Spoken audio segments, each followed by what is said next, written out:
ஏன்னா யாருக்குமே வந்து இம்பார்ட்டன்ஸ் தெரியாது. மெம்பர்ஷிப் டெவலப்மெண்ட்ங்கிறது வந்து ஒரு முக்கியமான அஜெண்டாங்கிறது தெரியாமலே நம்ம வாழ்ந்து கொண்டிருக்கின்றோம். ரோட்டரியில் வந்தோம், சேர்ந்தோம், we are traveling together with our colleagues, senior and junior colleagues.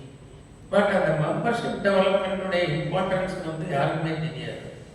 அப்படி இருக்கக்கூடிய காலகட்டத்தில் வந்து எனக்கு ஒரு சின்ன சான்ஸில் கொடுத்தாங்க.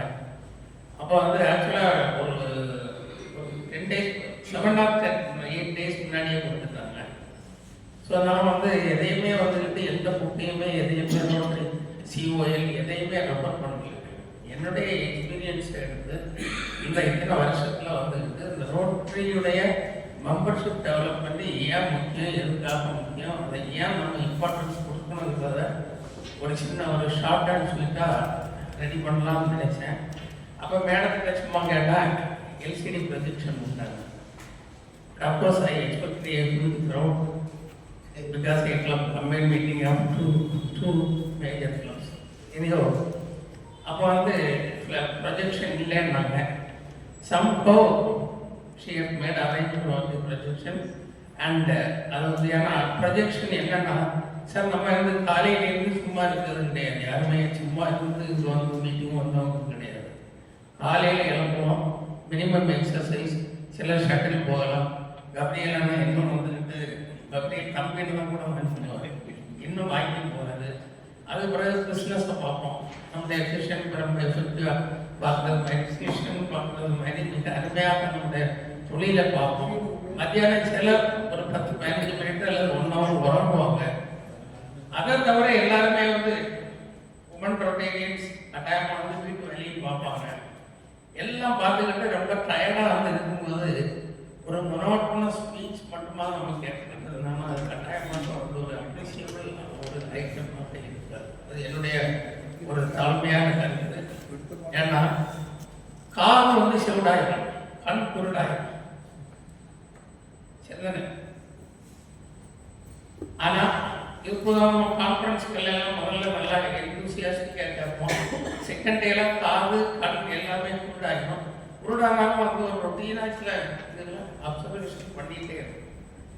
இப்போ ஆடியோ விஷுவல் எஃபெக்ட் இருந்தால் பர்செப்ஷன், எஸ்பெஷலி சீனியர் சிட்டிசன்ஸ், அவங்களுக்கு வந்து பிரெயின் பர்செப்ஷன் கொஞ்சம் குறைவாக இருக்கும். யங்ஸ்டர்ஸ் இங்கே இருக்க நிறைய சீனியர் சிட்டிசன் தான் இருக்கும், எக்ஸப்ட்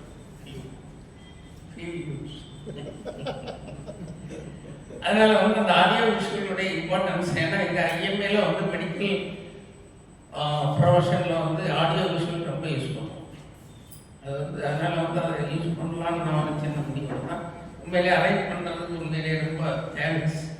ஏன்னா அது இருந்தால் அந்த இதில் உங்களுக்கு கிளாரிட்டி ஆஃப் மைண்ட் இல்லாமல் இருந்தாலும் கிளாரிட்டி ஆஃப் மைண்டை உண்டாக்கி நீங்கள் என்ன கேட்குறீங்களோ அதை வந்து கரெக்டாக பிரெயினில் ரெஜிஸ்டர் பண்ணக்கூடிய ஒரு வாய்ப்பை உண்டாக்கும் என்பதால் அதற்கு முதலாவதாக என்னுடைய நன்றியை தெரிவித்துக் கொள்கிறேன். அடுத்தபடியாக மெம்பர்ஷிப் டெவலப்மெண்ட் ஏன் இம்பார்ட்டன்ட்?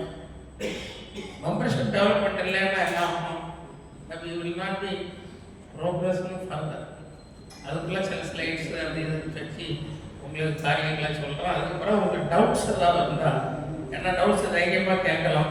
ஏன்னா நானும் வந்து ஒரு ரொட்டேரியன் 1986 இருந்து ஒரு ரொட்டேரியனாக செயல்பட்டு கொண்டிருக்கின்றேன். அதனால் வந்து ஒரு வாஸ்ட் எக்ஸ்பீரியன்ஸ் இருக்கக்கூடிய ஒரு ரொட்டேரியன் உங்களுக்கு அந்த டவுட்ஸ் வந்து கிளாரிஃபை பண்ணுறதுக்கு தயாராக இருக்கின்றேன்.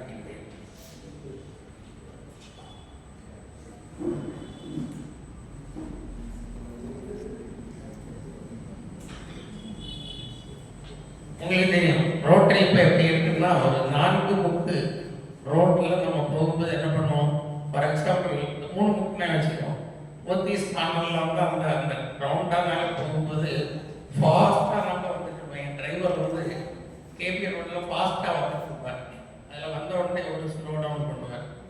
அப்படி ஸ்லோ டவுன் பண்ணி போகலாமா போகக்கூடாதா அப்படின்னு பார்த்து ரொம்ப கஷ்டப்பட்டு மேடம் எல்லாரும் ஃப்ரெண்டில் உட்காந்து நல்லா இருக்கும்.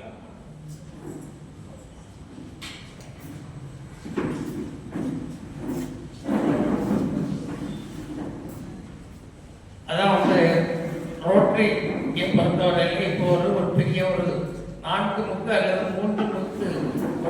நிமிஷங்களில் ஒரு ரவுண்டானால இருக்கிறோம். ஸ்லோ பண்ணி கியர் டவுன் பண்ணி 0 ஸ்பீடுக்கு வந்து நிற்கக்கூடிய ஒரு காலகட்டத்தில் தான் நம்ம இருக்கிறோங்கிறது வந்து எல்லோருக்கும் தெரிந்த ஒரு விஷயம். எதுக்காக நம்ம வளரணும்? we should grow. வளரணுமா வேண்டாமான்னா அது நோ கொஸ்டின், செகண்ட் தாட்டே கிடையாது. we should grow. அப்படி க்ரோ பண்ணணும்னா வந்து கட்டாயமாக வந்து நமக்கு வந்து அது வளர்க்க வேண்டும். Rotary most effective way to grow any organisation, rotary மட்டும் இல்லை, லயன்ஸாக இருந்தாலும் சரி, எனி ஆர்கனைசேஷனாக இருந்தாலும் சரி, is to increase the membership. Membership இல்லைன்னா ஒன்றுமே கிடையாது. ஃபார் எக்ஸாம்பிள் ஒரு போராட்டம் நடத்துகிறாங்க, சின்ன ஆர்கனைசேஷன் உங்களுக்கு தெரியும், மெட்ராஸில் போய் ஆர்கனைசேஷன் போராட்டம் நடத்துவாங்க, தூக்கி ஒரு வேனில் போட்டு கொண்டு போயிடுவாங்க போலீஸ். அதே சமயம் ஒரு கடல் மாதிரி ஒரு ஆர்கனைசேஷன்னா தூக்கி போட முடியாது. பாருங்க, ஜந்தர் மந்தரில் நடந்த ஒரு போராட்டம், அது வந்து that needs more members, more human should be there for any organization to fight for our right as well as to do service. அதனால் வந்து கட்டாயமாக வந்து increase in membership is a must for each and every organisation.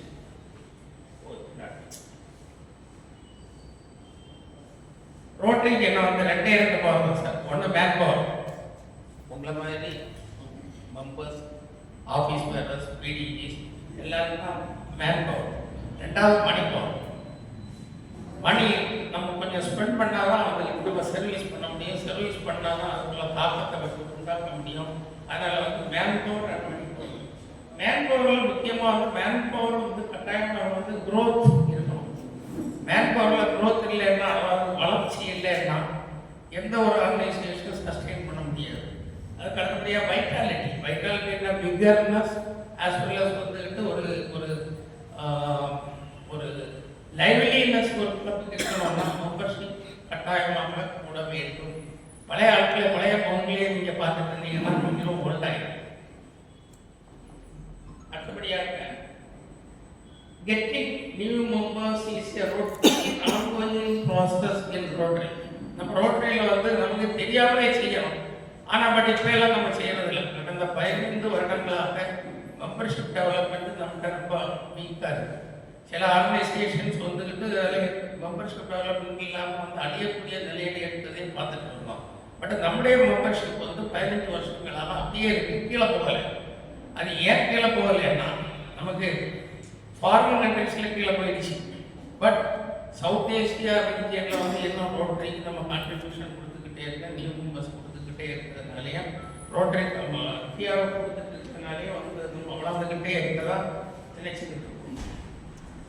ஒரு living thing. இங்கே எல்லாம் உங்கள் பேர பிள்ளைகளுக்கு கிளாஸ் எடுத்துருப்பீங்க, அல்லது பிள்ளைகளுக்கு நம்ம கிளாஸ் எடுப்போம். நான் யூஸ்ஃபுல்லாக இருக்கும்போது என் சன்னுக்கு நான் கிளாஸ் எடுப்பேன். ஏன்னா டிஃப்ரென்ஸ் பிட்வீன் லிவிங் அண்ட் நான் லிவிங் திங். அதில் அது வந்து லிவிங் திங் வந்து வளர்ந்துக்கிட்டே இருக்கும், நான் லிவிங் திங் வளராத அப்படியே. when a tree stops growing it is ready to die. ஒரு மரம் வளர நிறுத்திடுச்சுன்னா அது கரெக்டாக it is going to tie. அதனால வளர்ந்துக்கிட்டே இருந்தால் மரமும் வளர்ந்துக்கிட்டே இருக்கும், அது வளர்ந்துக்கிட்டே இருக்கும். Rotary will be moving ahead only while it is growing. ரோட்டரிக்கு அந்த மரத்துக்கு நிலைமை வரவே கூடாது.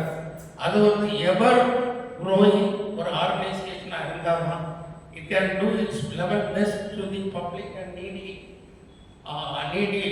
And down people. Membership development is a life line. அதாவது வாழ்க்கையுடைய ஒரு main line of any organisation. Rotary தான் சொல்லலை, ஐஎம்ஏ நான் சேர்ந்ததுக்கு கூட இந்திய மருத்துவ சங்கமாக இருந்தாலும் சரி, எங்களுடைய மாகாணத்தில் வந்து மெம்பர்ஸ் வந்து முன்னாடி நான் பிரசிடண்டாக இருக்கும்போது 60 மெம்பர்ஸ், இப்போ 750 மெம்பர்ஸ் மாகாணத்தில் மட்டும்.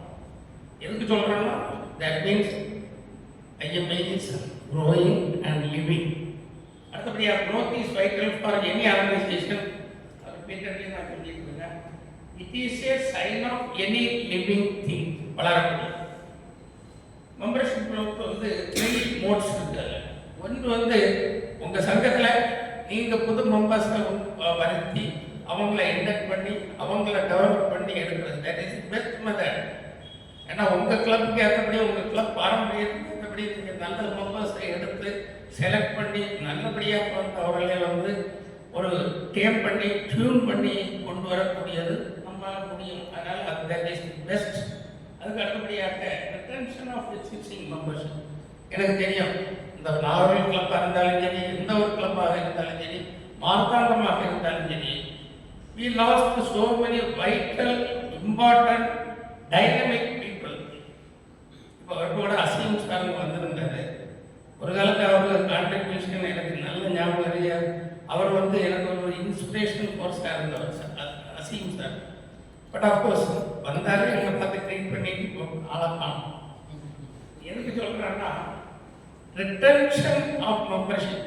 அந்த மாதிரியான மெம்பர்ஸை வந்து நம்ம ரீட்டைன் பண்ணணும். சங்கத்தில் மெம்பர்ஸை ரீட்டைன் பண்ணாமல் மாறி மாறி வந்து ஒழிக்கிட்டே இருந்தாங்கன்னா வந்து அந்த சங்கம் வளர்வதற்கு வாய்ப்பு இல்லை. வெளியே போகிறவங்க சும்மா இருக்க மாட்டாங்க. அதான் ரொம்ப லேட்டாக ஆரம்பிப்பாங்க, 9 மணிக்கு ஆரம்பிக்க மாட்டாங்க. சாரி, இந்த சங்கத்தை இல்லை, லேட் ஆகும் அப்படிம்பாங்க. சில சங்கத்தில் வந்து இது ரொம்ப மோசமான கிளப்பு, அது சரியில்லாத கிளப்பு அப்படின்னு சொல்லுவாங்க. அப்படி சொல்லக்கூடிய வாய்ப்பை நம்ம வெளியே போகக்கூடிய சங்கத்தோடு இருக்கு. அதை வந்து நம்ம அவாய்ட் பண்ணணும். அடுத்த பார்ட் வந்து extension through new club. So நான் வந்து என்னுடைய ஸ்பீச்சை இந்த 3 அப்படிங்களும் கொண்டு வரேன். உண்மையிலேயே வந்து எக்ஸ்டென்ஷன் த்ரூ நியூ கிளப் வந்து ஜெசிந்தா மேடம் கவர்னராக இருக்குங்கிறது அதுக்கு ரொம்ப இம்பார்ட்டன்ஸ் கொடுத்தாங்க. Membership is rotation. திரும்ப நான் சொல்லிட்டு இருக்கேன். Members are the active force to carry out the purpose of Rotary. is the purpose, friendship and fellowship. Suresh Palani sir வந்திருக்காரு. அதாவது ரோட்டரி ஆக்டிவாக இருக்கிறது நம்ம மெம்பர்ஸ்னால தான். அந்த பர்பஸ் ஆஃப் ரோட்டரியை நம்ம மெயின்டைன் பண்ண முடியும். ஸோ பர்பஸ் ஆஃப் ரோட்டரியை பல மடங்கு உயர்த்தணும்னா மெம்பர்ஷிப் டெவலப் ஆகும். அதுக்கு அடுத்தபடியாக make members enjoy Rotary and don't make Rotary a burden. நம்ம என்ன பண்றோம், மீட்டிங்கில் கூப்பிட்டு என்ன மாதிரி ஆளுங்களை கூப்பிட்டு ரொம்ப நேரம் பேசுறோம். அது வந்து that becomes a burden to the attending members. அப்படி இருக்கக்கூடாதுன்றாங்க. அதாவது மெம்பர்ஸ் வந்து they should enjoy Rotary. அப்பதான் இருப்பாங்க. அந்த என்ஜாய்மெண்ட்னா ஷார்ட் மீட்டிங்ஸ், ப்ராஜெக்ட்ஸ், சர்வீஸ் அவங்கள ரெகனைஸ் பண்ணி அடுத்து சொல்லவே வேண்டியதில்லை. Young members are the life blood of Rotary. ஏன்னா அந்த யங் பிளட் வந்து அது தனி ஒரு மூமெண்ட்டாக இருக்கும். அஃப்கோர்ஸ் உங்களுக்கு யங்ஸ்டர்ஸ் தான் இப்படி ஷேர் பண்ணுறாங்க. பொலிட்டிக்ஸ்லாம் இருந்தாலும் சரி, ரோட்டரியாக இருந்தால் ரோட்டரியில் அப்படி கிடையாது. ரோட்டரியில் வந்து old people like me and others we dominate and we suppress the youngsters. That is in fact actually. But they should come out. அடுத்தபடியாக வந்து make acquaintance with the existing member. புது மெம்பர் வந்தால் நம்ம என்ன பண்ணுறோம், இன்ட்ரடியூஸ் பண்ணிட்டு அப்படியே விட்டுறோம், ஒரு பின்ன மட்டும் குத்தி விட்டுறோம். அதுக்கப்புறம் அவங்கள வந்து நம்ம கிளப்பு கூப்பிட்டு அவங்க வரலைன்னா ஏன் வரலன்னு கேட்டு அவங்கள தட்டி கொடுத்து அந்த மெம்பர்ஸ்னுடைய நம்முடைய ஒரு ப்ராஜெக்ட்ஸ்களில் அதை இது ஃபுல்லாக இன்வால்வ் செய்வது இல்லை. எந்த சங்கமும் அதை செய்யலைங்கிறது என்னுடைய கருத்து. அதுக்கு அடுத்தபடியாக make them all attend all meetings. Sir meeting attend பண்ணுறது, நான் ரீசெண்டாக ஒரு ஆர்டிக்கல் படித்தேன். அது வந்து cigarette, not only cigarette not alcohol, but shuttle makes shuttle makes addiction more then alcohol. அதே மாதிரி our member should be addicted. அந்த வியாழக்கிழமையா அல்லது வெள்ளிக்கிழமையா இந்த டேட்டில் வந்து we should attend the meeting. அப்படி வந்து it should be made as an addiction to attend the meeting. எல்லா meeting, not only ordinary meetings, எல்லா மீட்டிங்லையும் அது வந்து இன்வால்வ் ஆகும். ஆக்டிவேட்டிங் தி மெம்பர்ஸ் ஆக்டிவேட் பண்ணுறது எப்படின்னா கட்டாயமாக வந்து இன்டைரக்ட் வே ஆக்டிவேட் எப்படி ஆகும்னா ரிட்டன்ஷன் ஆஃப் தி மெம்பர்ஷிப். நீங்கள் வந்து மெம்பரை வெளியே விடாமல் நம்ம பார்த்து கொண்டே இருந்தாங்கன்னா கட்டாயமாக அது வரும். ரீஆக்டிவேஷன், சில மெம்பர்ஸ் கொஞ்சம் ஸ்லோ ஆவாங்க. அவங்கள தனியாக கூப்பிட்டு president, secretary, club service chairman மற்றும் மெம்பர்ஷிப் டெவலப்மெண்ட் சேர்மன் கூப்பிட்டு தட்டி கொடுத்து நம்ம என்ன உங்களுக்கு பிரச்சனை அப்படின்னு நம்ம வந்து ரீஆக்டிவேட் பண்ணி அவங்களுக்கு இன்வால்வ் பண்ணணும். அதுக்கு அடுத்தபடியாக சில ரொட்டேரியன்ஸ், ஸ்லீப்பிங் ரொட்டேரியன்ஸ், அவங்கள கட்டாயம் நம்ம தட்டி எழுப்பி அவங்களுக்கும் வந்து என்கரேஜ் பண்ணலைன்னா அவங்க என்ன ஆவாங்க, கோமா ஸ்டேட்டுக்கு போயிடுவாங்க. கோமா போனப்போ என்ன பண்ணாங்க, டாக்டர்ஸ் வெண்டிலேட்டர் போடுவாங்க. வெண்டிலேட்டர் போட்டு வெண்டிலேட்டர் ரெக்கவராகி வந்த பிறகு எப்படியும் ஃபுல் நார்மல் ஃபங்க்ஷன் வராது. அதனால் வந்து அந்த ஸ்டேஜ் ஏற்கனவே சொல்லிட்டு 15 years வந்து மெம்பர்ஷிப் க்ரோத் வந்து அப்படியே தான் இருக்குது. Rotary grows where there is projects. Project பண்ணுற எல்லா இடத்துலையும் ரோட்டரி வளருது. ஏன்னா வந்து public impact, public image and public relation கூடுது, இம்பேக்ட் கூடுது. அதனால் வந்து அந்த மாதிரி இருக்காங்க. அதுக்கு பிறகு வந்து ரோட்டரி க்ரோஸ் வேர் யாரும் ப்ராஜெக்ட்ஸ் சொல்லி ப்ராஜெக்ட்ஸ் இருக்கிற இடத்துல ரோட்டரி வளருது. ஏன் வளர்ந்து சில இடங்களில் வந்து ப்ராஜெக்ட்ஸ் இல்லாத இடத்துல ரோட்டரி வளரலாம். Potentiality of the Rotary depends on youth members. நம்ம யூத் மெம்பர்ஸை இன்டெக்ட் பண்ணுறது இல்லை, இன்டெக்ட் பண்ணாலும் அவங்கள சரியாக கவனிக்கிறது இல்லை. அவங்களுடைய ஜென்ரல் கம்ப்ளைண்ட் நம்மகிட்ட சொல்ல மாட்டாங்க, ஓல்டு பீப்புளுக்கு சொல்ல மாட்டாங்க. அவங்க மனசுக்கு என்ன நினைப்பாங்க, இது ஓல்டு பீப்புள் கிளப். ஆக்சுவலாகவே ஒரு மெம்பர் இருக்கிறாங்க, ஒரு லேடி மெம்பர் இருக்கிறாங்க கேட்டாங்க சிவாசியில் எந்த சங்கத்தில் நான் சேரலாம், லேடி மெம்பர். நான் அதெல்லாம் அவங்களுக்கு ஜென்ரலாக சொன்னேன், ஒரு லேடி கிளப்பில் நீங்கள் சேராதீங்க, ஒரு நல்ல கிளப்பாக சேருங்க அப்படின்னு சும்மா ஜென்ரலாக சொல்லி எந்த கிளப்பை சஜஸ்ட் பண்ணியிருக்கோன்னு அந்த அந்த மெம்பர் பேர் என்னுடைய ஒரு ஃப்ரெண்ட் இன்ட்ரடியூஸ் பண்ணி சிவாசிலேருந்து திண்டுக்கல் மேடத்துக்கு எல்லாம் கொஞ்சம் சொல்லி தான் அவங்கள்ட்ட இந்த கிளப் இப்போ அவங்க டிரான்ஸ்ஃபர் ஆகி போயிருப்பாங்க. அது எதுக்கு சொல்கிறாங்கன்னா, அந்த அம்மா வந்துக்கிட்டு உண்மையிலே வந்த பிறகு வந்து ஒரு தடவை நான் பார்க்க போய் சொன்னாங்க, நான் எதிர்பார்த்த அளவு ரோட்டில் ஒன்றும் சர்வீஸ் ஒன்றும் இல்லை, என்னன்னு தெரியாது. பட் அவங்க போயிட்டாங்க பிறகு. அதாவது இந்த யூத் மெம்பர்ஸ் வந்து நம்ம கட்டாயமாக அவங்களை வளர்க்க வேண்டும். அப்புறம் வந்து potentiality depends on youth members. Bigger, better, bolder. Vision சாட்சி bigger, better, bolder. People should be, clubs should be there always. அந்த அவ்வளோ இருந்தால் தான் அந்த சங்கங்கள் சேர்ந்து நல்லா செயல்பட முடியும். Without membership nothing is possible. Sir ஒரு கிளப்பில் மெம்பர்ஷிப் இல்லை, 7 பேரை வச்சுருக்காங்க. சில கிளப்பு 8 கிளப் 10 கிளப். இந்த மெம்பர்ஷிப் இல்லைன்னா என்ன செய்ய முடியும்? எம்டி சேரை வச்சு என்ன செய்ய முடியும்? So with empty chairs nothing can be done. அவங்க சர்வீஸ் பண்ண முடியாது. மேன் பவரும் இல்லை, மணி பவரும் இல்லை, ஒன்றுமே செய்ய முடியாது. So share rotary to others. கட்டாயமாக வந்து இந்த ஷேர் ரோட்டரி டு அதர்ஸ் நம்ம யாருமே செய்கிறதில்லை, நம்ம ஃப்ரெண்ட்ஸை கொண்டு வர்றதில்லை. அப்படி இருக்கக்கூடிய ஒரு காலகட்டத்தில் இருக்கும். அதுக்கப்புறம் என்ஜாய் ரோட்டரியை என்ஜாய் பண்ணுவோம், அதை நம்ம செய்கிறதில்லை. நம்ம என்ன பண்ணுவோம்னா ரொம்ப ஸ்டிஞ்சண்டாக ரோட்டரியை கொண்டு போயிருக்கோம். பட் என்ஜாய் ரோட்டரி முன்னாடி ஒருத்தருக்கு ஒரு கவர்னர் இருந்தார், என்ஜாய் ரோட்டரி கோபிச்சேட்டர் 3-1 இருப்பார். அவர் எதையும் என்ஜாய் ரோட்டரி நல்லா என்ஜாய் பண்ணார். எல்லாரும் என்ஜாய் பண்ணால் அவரை என்ஜாய் பண்ணாங்க. பட் டிஸ்ட்ரிக்ட் வளரல. Bigger people know more members. Beautiful and attractive clubs are the top of the town. டவுனில் வந்து இப்போ என்னென்னா என்ன சொல்லுவாங்கன்னா, இந்த சங்கம் இப்படி பண்ணுறாங்க, அந்த சங்கம் சூப்பர் சங்கம்னு சொல்லுவாங்க. இப்போ நார்மலாக எந்த சங்கம் நல்லதுன்னு கேட்டால் ரொட்டேரியன் சொல்லுவாங்க, மற்றவங்களுக்கு அது தெரிய வாய்ப்பு இல்லை. அப்படி வந்து நம்ம சங்கத்தை செயல்பட வைக்க வேண்டும்.